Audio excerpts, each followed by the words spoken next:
Assalamualaikum and hello everyone. Welcome back to my channel and this is me Sharmin Sultana Shimu. আজকে আমি নাহিদাকে অনেক সুন্দরভাবে রান্নাটা শিখিয়েছি আর ওকে আমি আজকে বানিয়ে দিয়েছি একদম সেরা রাঁধুনি। তো ও আজকে কিভাবে সেরা রাঁধুনি হলো, কিভাবে আমি শিখেছি, সব কিছু থাকবে আজকের ব্লগে। তো ভিডিওটি না টেনে সম্পূর্ণ ভিডিওটি দেখবেন, আশা করছি আপনাদের কাছে সবার অনেক বেশি ভালো লাগবে। তো চলুন রান্নাবান্নায় চলে যাই। নাহিদা ফার্স্টে বাদামগুলো একটু বেটে নিচ্ছে, কারণ শিলপাটায় বাটলে অনেক বেশি মজা লাগে। সব মশলাগুলো বেটে নিয়েছে। তো এখানে সুন্দর করে ও সাজিয়ে রেখেছে। এখানে রেখেছে হাফ কেজি পরিমাণ লিকুইড দুধ, তারপর এখানে বিরিয়ানি মশলা, তারপর টমেটো সস, সয়া সস, পেঁয়াজ কুচি, মানে যা যা মশলা লাগে সব কিছু। আর দেখতে পাচ্ছেন কত সুন্দর করে বেটে নিয়েছে। তারপর এখানে আলু বোখরা, আর এখানে নিয়েছে কিশমিশ। এখানে যে যতটুকু খাবে, এখানে অনেকগুলো মশলা নিয়েছে, আদা বাটা, রসুন বাটা, জিরা বাটা, তারপরে এখানে দেখতে পাচ্ছ সবগুলো মশলা নিয়েছি, লবণ, হলুদ গুঁড়া, মরিচ গুঁড়া, তারপর এখানে এলাচ দারচিনির গুঁড়া, তো এখানে ধনিয়া গুঁড়া, জিরা গুঁড়া, আম্মুর হাতের স্পেশাল গরম মশলা, আর এটা মানে সরিষা বাটা। তো সবগুলো মশলা দেখিয়ে নিয়েছি। আপনার চাইলে কিন্তু এভাবে বাসায় মানে অনায়াসে রান্না করতে পারেন, অনেক বেশি মজা হবে। এটা স্পেশাল মশলা, যেটা একটু আগে বলেছি সেটাই দেখলাম। আর এখানে তেজপাতা, কাঁচামরিচ। তো এবার একটা আমার কড়াই বসে দিয়েছি চুলার মধ্যে। তারপর দিয়ে দিল 1 কাপ পরিমাণ পেঁয়াজ। বর্তমানে পেঁয়াজের যে পরিমাণ দাম বেড়ে গিয়েছে, অনেকে তো অনেক মজা করে বলেছে নাকি স্বর্ণের দামের মতো হয়ে গেছে। আসলে এটা আন্তাজি, সবাই বলে মজা করে। তো অফ ক্যামেরায় আমি পেঁয়াজ বেরেস্তা করে নিয়েছি। দেখতেই পাচ্ছেন কতটা সুন্দর হয়েছে, একদম ব্রাউন কালার হয়ে গেছে। এবার পেঁয়াজ বেরেস্তাগুলো আলাদা একটা বাটিতে সরিয়ে রেখেছি। এবার যে মশলাগুলো আমি ফার্স্টে আপনাদেরকে দেখিয়েছিলাম, সেগুলো নাহিদা ও সবগুলো মশলা দিয়ে দিচ্ছে। তো এখানে দেখতেই পাচ্ছেন আজকে কিন্তু আমি পেঁয়াজ বেরেস্তা দিয়ে রান্না করবো। আসলে পেঁয়াজ বেরেস্তা করা আবার পেঁয়াজ হালকা করে ভাজা, এটা মানে কেমন সময় নষ্ট হবে, দুইবার করতে হয় জন্য। তারপর আমি সবগুলো মশলা ভালো করে কষিয়ে নিয়েছি। এবার মাংসের টুকরাগুলো দিয়ে দিচ্ছি। আপনারা জানেন যে মানে মুরগি দিয়ে রান্না করলে মুরগির পিসগুলো একদম ছোট ছোট দিলে ভালো হয়, কারণ সব মশলাটা মাংসের ভিতরে ডুবে যায়। এবার একদম ঝাঁকানাকা করে আমি রান্নাটা সেরে ফেললাম। আমি না নাহিদে আমি একটু ওকে হেল্প করছি। তারপর দেখতেই পাচ্ছেন এবার ঢাকনা দিয়ে ঢেকে দিব 10 মিনিটের মতো। আপনারা কিন্তু কোনো অবস্থায় এটার মধ্যে পানি দিবেন না, কারণ মুরগির মাংস থেকে আলাদা করে একটা পানি বের হয়। এবার নাহিদা বাদাম বাটাগুলো দিয়ে দিয়েছিল। ও আগে থেকে বাদামগুলো বেটে রেখেছিল, এটা ফার্স্টে আমি দেখিয়েছি। এখানে হাফ কাপ পরিমাণ বাদাম বাটা দিলে চলবে 1.5 কেজি মাংস বা 2 কেজি মাংসের সাথে। তারপর এখানে 1.5 চামচ না, সরি 3 চামচ সয়া সস দিয়ে দিয়েছিল। তারপর এখানে সিক্রেট মশলাটা যে আম্মু সবসময় রান্নার ক্ষেত্রে মাংস, তারপর বিরিয়ানি এগুলোতে ইউজ করে, সেই মশলাটা।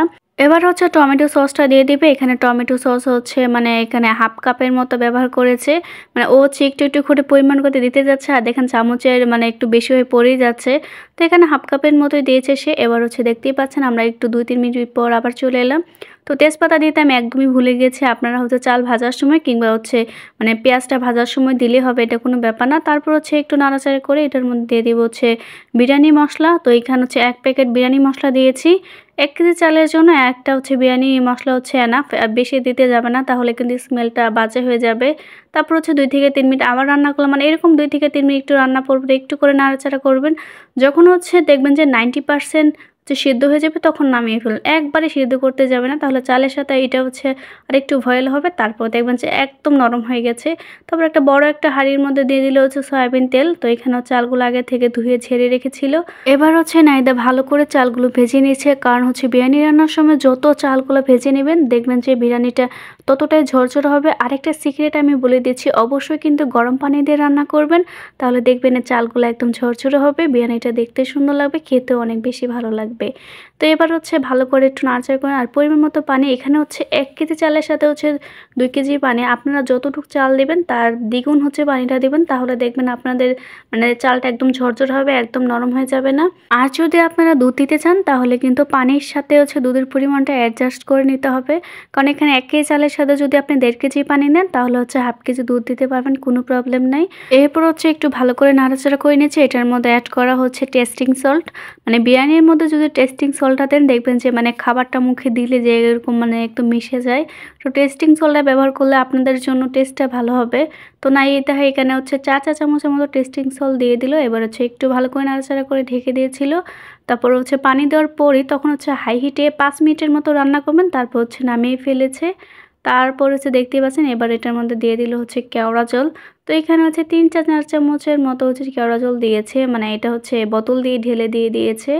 তারপর দেখতেই পাচ্ছেন কালারটা মাশাআল্লাহ কতটা সুন্দর হয়েছে। ও আরেকটা কথা বলতে ভুলে গেছি, আপনারা কিন্তু বিরিয়ানির মধ্যে কোনো প্রকারের হলুদ দিবেন না, হলুদ দিলে কিন্তু কালারটা একদম বাজে হয়ে যায়। আপনারা যদি রেস্টুরেন্ট স্টাইলে রান্না করতে চান তাহলে কিন্তু অবশ্যই হচ্ছে হলুদ দিবেন না, আর শুকনা মরিচের গুঁড়া আর টমেটো সস দিলে এরকম একটা কালার চলে আসবে। এবার হচ্ছে এটার মধ্যে প্রাণ ঘি দিয়ে দিলাম, এখানে হচ্ছে 3-4 চামচের মতো দিয়ে দিয়েছি। তো দেখতেই পাচ্ছেন একদম বসে গিয়েছে, আসলে আম্মু সব জিনিস হচ্ছে ফ্রিজে রেখে দেয় যার কারণে একদম বসে গিয়েছে। তো এবার নাড়াচাড়া করে এবার হচ্ছে 2-3 মিনিট একটু বসিয়ে রেখে আমাদের রেডি হয়ে গেল মজাদার বিরিয়ানি, চিকেন বিরিয়ানি। এইটা রান্না করেছে নাহিদা। নাহিদাকে আজকে বানিয়ে দিলাম সেরা রাঁধুনি। ওর রান্নাটি অসম্ভব বেশি মজা হয়েছিল। আপনারা বাসায় অবশ্যই এটা ট্রাই করবেন। আশা করছি ভিডিওটি ভালো লেগেছে। ভিডিওটি ভালো লাগলে অবশ্যই ভিডিওতে লাইক দিবেন আর কমেন্ট শেয়ার করতে একদমই ভুলবেন না। সবাই সুস্থ থাকবেন, ভালো থাকবেন, আর আপনাদের সবার জন্য রইল শুভকামনা। আল্লাহ হাফেজ।